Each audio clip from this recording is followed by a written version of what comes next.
News Radio.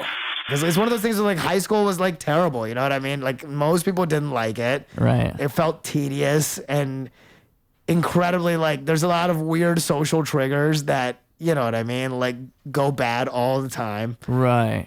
Well, and it's like, you know, humanizing it, like giving people, because like when you make that person the main character of a movie and you give them like a hero's journey to go through, I feel like people can put themselves in that position and it like empowers those people. That's what's so cool about it, to do that properly, like to do a cool movie properly. I think they did it I think another movie, Superbad, does that for like a lot of teenagers. Does that. It's a great like teenager experience movie. Like you watch, because we all knew those kids that were like, bro, just God. I think I was best friends with one of those kids. But like, it's just like two dudes that like never quite, again, like didn't develop the social skills. You know what I'm saying? But like, they were codependent, and like for that reason, they had this weird like they were like developmentally stunted. You know what I mean? Like they never quite like learned enough about sex and like experienced it in a healthy way, and like they had these weird attitudes about it, you know what I'm saying? Like,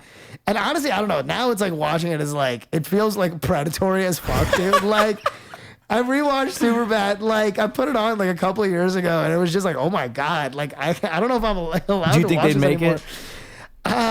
I don't, I mean, it definitely is like, there's shit in it now where it's like, that's not cool, bro. Like, you know what I'm saying? Well, I'm thinking of like the scene where they're at like the adults' party and like she gets period blood on his pants. Even that I could like get over, but like there's like a weird line where Jonah Hill's like, oh, you know, if she gets drunk and she's like, oh my God, I've made a mistake, I want to be that mistake, and it's just like, oh, yo, that's not cool, dude.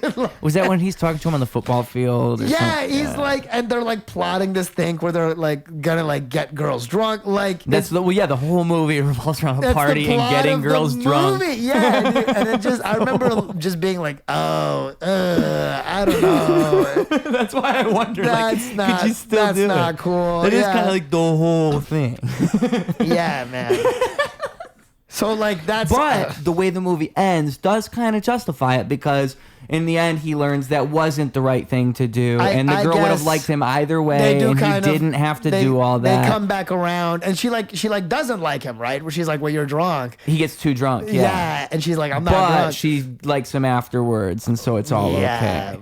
Okay, that's a little bit sus, but all right. Because she was into him the whole time, but then he was just doing too much. That's what happened. He's doing too much. That's his whole thing. Is he's trying too hard. He's a try, and he was a tryhard.